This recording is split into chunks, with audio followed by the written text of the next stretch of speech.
जय हिंद दोस्तों। आज हम लोग इस वीडियो में क्लास 10th का VBI ऑब्जेक्टिव क्वेश्चन कराने वाले हैं जो 2025 बिहार बोर्ड के लिए अति महत्वपूर्ण प्रश्न होने वाला है, जो 100 में 100% फुल गारंटी है कि इस चैप्टर से एक भी आपका क्वेश्चन फालतू नहीं होने वाला है। वह हमारा तीसरा है विद्युत धारा जो चैप्टर है। इस चैप्टर से जितना VBI ऑब्जेक्टिव क्वेश्चन है इस वीडियो में हम लोग फाइनल करने वाले हैं। तो बिना समय गवाए हुए चलते हैं प्रश्न की ओर। कूलम्ब विद्युत आवेश कितने इलेक्ट्रॉनों में समाये आवेश के तुल्य होता है? तो बताएंगे 1.6 × 10⁻19 कूलम्ब के तुल्य होता है। इस तरह से बढ़ेंगे। अगले प्रश्न का आंसर बताइए दोस्तों क्या होगा। एक एमीटर का परिसर का मतलब होता है रेंज 0.3 एम्पियर है और इस एमीटर के स्केल पर डिवीजनों की संख्या कितनी है? 30 है। तो एमीटर का अल्पमापांक है, तो 2018 में ये भी क्वेश्चन पूछा हुआ है। तो एमीटर का अल्पमापांक पूछ रहा है तो 0.01 होता है दोस्तों, 0.01 एम्पियर होता है। तो एम्पियर किसका मात्रक है? तो विद्युत धारा का है। किसका है दोस्तों? विद्युत धारा का। तो अल्पमापांक क्या होगा? 0.01 एम्पियर। इस तरह से बढ़ेंगे। अगले प्रश्न का आंसर बताइए दोस्तों क्या होगा। विद्युत आवेश का ऐसे मात्रक है, तो विद्युत आवेश का ऐसे मात्रक कूलम्ब होता है। क्या होता है दोस्तों? कूलम्ब होता है। इस तरह से बढ़ेंगे। अगले प्रश्न का आंसर बताइए दोस्तों क्या होगा। इस क्वेश्चन का आंसर क्या होगा जल्दी से आप लोग कमेंट बॉक्स में बताइए। अति भारण के समय विद्युत परिपथ में विद्युत धारा का मान क्या होता है? ये 2019 में पूछा हुआ प्रश्न है। अति भारण के समय विद्युत परिपथ में विद्युत धारा का मान क्या होता है? तो बताएंगे दोस्तों बहुत अधिक बढ़ जाता है। क्या होता है? बहुत अधिक बढ़ जाता है दोस्तों। आपके लिए एक ही क्वेश्चन इंपॉर्टेंट होने वाला है दोस्तों, आप लोग वीडियो में अंत तक बने रहेगा दोस्तों। आपके लिए एक ही क्वेश्चन बहुत अति महत्वपूर्ण होने वाला है। तो बताइए इस क्वेश्चन का आंसर क्या होगा। वोल्ट कहलाता है, 1 वोल्ट बराबर क्या कहलाता है? 2021 में पूछा हुआ प्रश्न है। तो 1 वोल्ट बराबर 1 जूल प्रति सेकंड कहलाता है। क्या कहलाता है दोस्तों? 1 जूल प्रति सेकंड। इस तरह से बढ़ेंगे। अगले प्रश्न का आंसर बताइए दोस्तों क्या होगा। एमीटर को विद्युत परिपथ में कैसे जोड़ा जाता है? ये 2016 में पूछा हुआ प्रश्न है। एमीटर को विद्युत परिपथ में कैसे जोड़ा जाता है? तो बताएंगे दोस्तों कि श्रेणी क्रम में जोड़ा जाता है। किस क्रम में? श्रेणी क्रम में जोड़ा जाता है दोस्तों। इस तरह से बढ़ेंगे। अगले प्रश्न का आंसर बताएंगे क्या होगा। निम्नलिखित में से कौन सा पद विद्युत शक्ति को निरूपित नहीं करता है? यह 2015 में पूछा प्रश्न है। जितने हम लोग क्वेश्चन कर रहे हैं PYQ कर रहे हैं, प्रीवियस ईयर क्वेश्चन हम लोग फाइनल कर रहे हैं इस वीडियो के माध्यम से। एक भी क्वेश्चन इस 2025 एग्जाम के लिए एक भी क्वेश्चन इस वीडियो के माध्यम से फालतू नहीं होने वाला है। तो आप लोग देखिए अंत तक और एक ही क्वेश्चन आप कॉपी पे नोट्स कर लीजिए दोस्तों, आपके लिए एक ही क्वेश्चन महत्वपूर्ण होने वाला है। तो निम्नलिखित में कौन सा पद विद्युत शक्ति को निरूपित नहीं करता है? तो बताएंगे दोस्तों IR² होता है दोस्तों। इस तरह से बढ़ेंगे। अगले प्रश्न का आंसर बताइए दोस्तों। किसी बल्ब से 1 मिनट में 120 कूलम्ब आवेश प्रवाहित हो रहा है, तो विद्युत धारा का मान क्या होगा?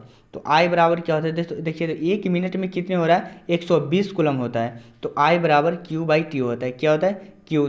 कूलम्ब कितना दिया हुआ है? 120 और बटे क्या हो जाएगा दोस्तों? 1 मिनट में कितने होते हैं सेकेंड? 60। तो कितना होगा? 60 दूना 120 माने 2 एम्पियर हमारा होगा दोस्तों। ऑप्शन नंबर क्या हो जाएगा? बी होगा। ऑप्शन नंबर क्या होगा?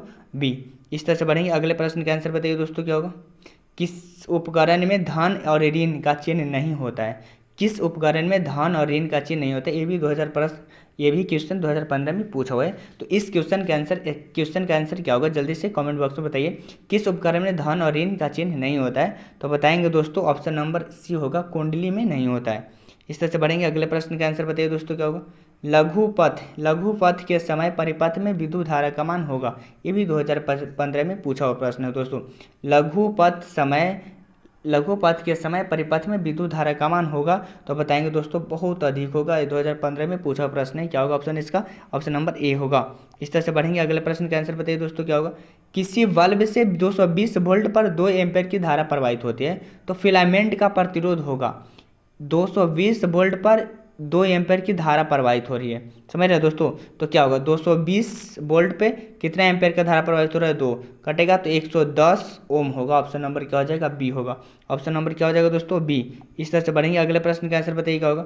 आर प्रतिरोध वाले एन प्रतिरोधों को समानांतर क्रम में जोड़ने पर तुल्य प्रतिरोध होगा। ये 2014 में पूछा हुआ प्रश्न है। क्वेश्चन बोल रहा है कि आर प्रतिरोध वाले एन प्रतिरोधों को समानांतर क्रम में जोड़ने पर तुल्य प्रतिरोध क्या होता है? तो NR होता है। क्या होता है दोस्तों? NR होता है। इस तरह से बढ़ेंगे। अगले प्रश्न का आंसर बताइए दोस्तों क्या होगा। अगले प्रश्न का आंसर क्या होगा जल्दी से बताइए। शुष्क सेल में धन इलेक्ट्रोड किस धातु का होता है? शुष्क सेल में धन इलेक्ट्रोड किस धातु का होता है? तो बताएंगे दोस्तों कार्बन का होता है। किस धातु का होता है?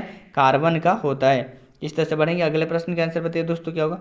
1 वोल्ट कहलाता है, तो 1 वोल्ट जो कहलाता है दोस्तों वो हमारा 1 जूल प्रति कूलम के बराबर कहलाता है। 1 वोल्ट जो कहलाता है 1 जूल प्रति कूलम के बराबर कहलाता है दोस्तों।